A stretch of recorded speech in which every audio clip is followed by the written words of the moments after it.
Hello दोस्तों, maths academy में आपका स्वागत है। तो हमने 10th मैथ की सीरीज को स्टार्ट कर रखा था, तो उसको आगे बढ़ाते हैं और क्वेश्चन हम करते हैं।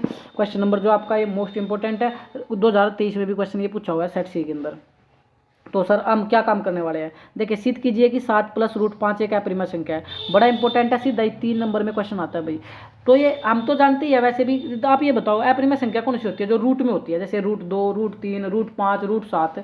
आप लोग इस बात का ध्यान रखना भाई, √2, √3, √5 और √9 है ना, ये तो प्रिमेय है, सॉरी अप्रिमेय संख्या। ये भी अप्रिमेय संख्या, ये भी अप्रिमेय संख्या, लेकिन ये √9 प्रीमिया ना या प्रीमिया ना होकर के प्रीमिया संख्या, क्योंकि तो बाहर निकल जाएंगी ना रूट से। जो रूट में और रह जाएंगी वो तो अप्रीमिया, और जो रूट से बाहर निकल जाएंगी अप्रीमिया। तो सिंपल सी अप्रोच ये कि ध्यान रखनी है, अगर रूट लग रहा है ना फिलहाल जब ये क्वेश्चन आएंगे तो अप्रीमिया है, वो क्या है अप्रीमिया है। अगर रूट नहीं है तो सॉरी अगर रूट लग रहा है तो अप्रीमिया है, अगर रूट नहीं है तो वो प्रीमिया संख्या है। इस अप्रोच से क्वेश्चन आराम से हो जाएंगे, बिल्कुल आप इजी मेथड से कर पाएंगे। देखिए थोड़ा धैर्य बनाकर रखिए आप लोग, और अब इस क्वेश्चन को हम आराम से कर ले जाएंगे।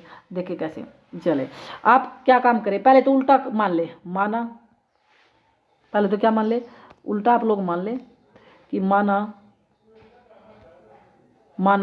7 + √5 एक परिमेय संख्या है, एक परिमेय संख्या है।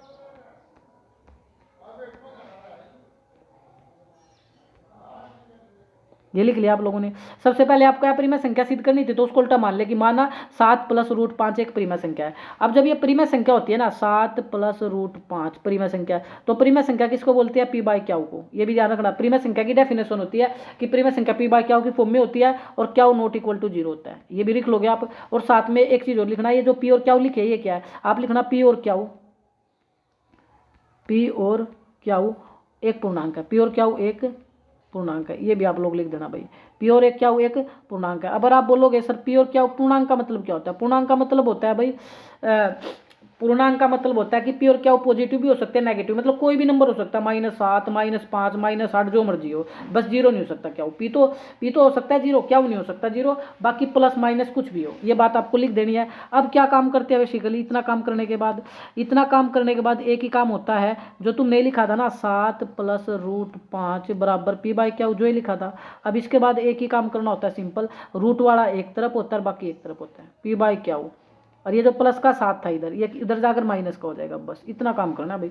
रूट वाला एक तरफ बाकी एक तरफ। अब आप देखो, अब आप इसको देख करके क्या अंदाजा लगा सकते हो, या आप लोगों को क्या पता है इसको देख करके, सर हमें ये पता है कि इस पर रूट ही नहीं है। जब इस पर रूट ही नहीं है, राइट हैंड साइड में इस पर रूट ही नहीं है, तो इसका मतलब ये परिमेय संख्या है। क्या है, परिमेय संख्या। तो आप ये आराम से लिख सकते हो कि p/q -7 एक परिमेय संख्या है, एक परिमेय संख्या है।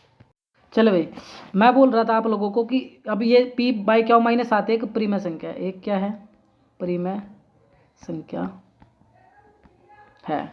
ठीक है, ये परिमेय संख्या। अब आप ही बताओ, अगर ये परिमेय है तो √5 को भी क्या होना पड़ेगा, परिमेय। तो लिखना अतः,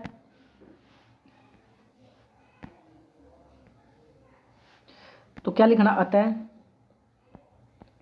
√5 भी एक परिमेय संख्या है, √5 भी एक परिमेय संख्या है, √5 भी एक परिमेय संख्या है। सर कैसे, बताओ जरा भाई। देखो अगर ये परिमेय है तो ये भी परिमेय है सर, क्यों, क्योंकि बीच में इक्वल पड़ा, बीच में कौन पड़ा, इक्वल। अगर इसकी पूरी वैल्यू 50 मानोगे तो इसको भी पूरा क्या होना पड़ेगा, 50। ये रीजन था भाई। लेकिन आज तक 9th क्लास 10th क्लास तक आप चुके हो, अभी थोड़ी देर पहले बताया था, अगर कभी भी रूट दिख जाए तो कौन सी संख्या कहलाएगी, अपरिमेय। तो बस अब आपको यही लिखना है कि √5, जो आप लोग √5 देख रहे हैं, आप लिखना परंतु, बस परंतु से बदला कर आप ये लिख दो कि परंतु √5 एक अपरिमेय संख्या है, √5 एक अपरिमेय संख्या, √5 एक अपरिमेय संख्या, √5 एक अपरिमेय संख्या है। इसलिए हमारी कल्पना गलत है, इसलिए हमारी कल्पना गलत है, इसलिए हमारी कल्पना गलत है। अतः जो पूरा क्वेश्चन था, अब वो उठा करके लिख दो। अतः पूरा क्वेश्चन क्या था वो देखना। क्वेश्चन ये था आपका 7 + √5, 7 + √5, तो बस लिख दो अतः 7 + √5 एक अपरिमेय संख्या है, एक अपरिमेय संख्या। अप्रिमा संख्या है। होपफुली ये क्वेश्चन आपको समझ आया होगा। तो मैं एक बार रिपीट कर देता हूँ, अगर आप चाहते हो कि सर थोड़ी प्रॉब्लम हुई है तो देखो सिंपल सी बात है, ये 7 + √5 एक अप्रिमा संख्या है, ये सिद्ध करना तो इसका उल्टा मान लो पहले, तो प्रीमा हो गई। ठीक है, जब ये प्रीमा आप लोगों ने मान ली तो ये पी बाय क्या होगी फॉर्म में आ जाएगी, पी बाय क्या होगी फॉर्म में आ जाएगी। क्या नॉट इक्वल टू 0 होता है और प्योर क्या एक पूर्णांक है, ये बता देना। फिर क्या काम करना है, फिर एक काम करना है, फिर क्या काम करना है, सिंपल सी अप्रोच रखनी है कि रूट वाला एक तरफ बाकी एक तरफ, तो √5 एक तरफ हो जाएगा और ये प्लस का 7 उधर माइनस का हो जाएगा। अब इस बॉक्स को देखना जो कि राइट हैंड साइड में पड़ा है, इसमें कोई रूट ही नहीं है, तो आप बोल दोगे प्रीमा संख्या। जब ये प्रीमा संख्या तो इसको भी क्या होना पड़ेगा, ऑटोमेटिक मजबूरी है इसकी भाई, इसको भी मजबूरी है, इसको भी क्या होना पड़ेगा प्रीमा संख्या, क्या होना पड़ेगा इसको प्रीमा संख्या इसको होना पड़ेगा। तो मैंने इसको भी क्या बोल दिया प्रीमा संख्या। लेकिन आज तक की नॉलेज के आधार पर एक शब्द लिखना परंतु, जो कि तुमने सीखा कि रूट में कभी वैल्यू होता है अप्रिम होती है, जो जब रूट से बाहर ना निकले, तो परंतु √5 एक अप्रिम संख्या। अगर √5 एक अप्रिम संख्या है, इसलिए हमारी कल्पना में हमने पहले क्या बोला था √5 प्रीम है, अब यहाँ बोल रहे हैं अप्रिम है, तो भाई क्या है सर वो बताओ, जो कि कन्फर्म है अप्रिम है, इसलिए हमारी कल्पना क्या हो जाएगी, हमारी कल्पना क्या हो जाएगी, हमारी कल्पना हो जाएगी गलत। इसलिए जो पूरा क्वेश्चन था 7 + √5 वो भी क्या हो जाएगा, एक अप्रिम संख्या हो जाएगा। जय हिंद, जय भारत।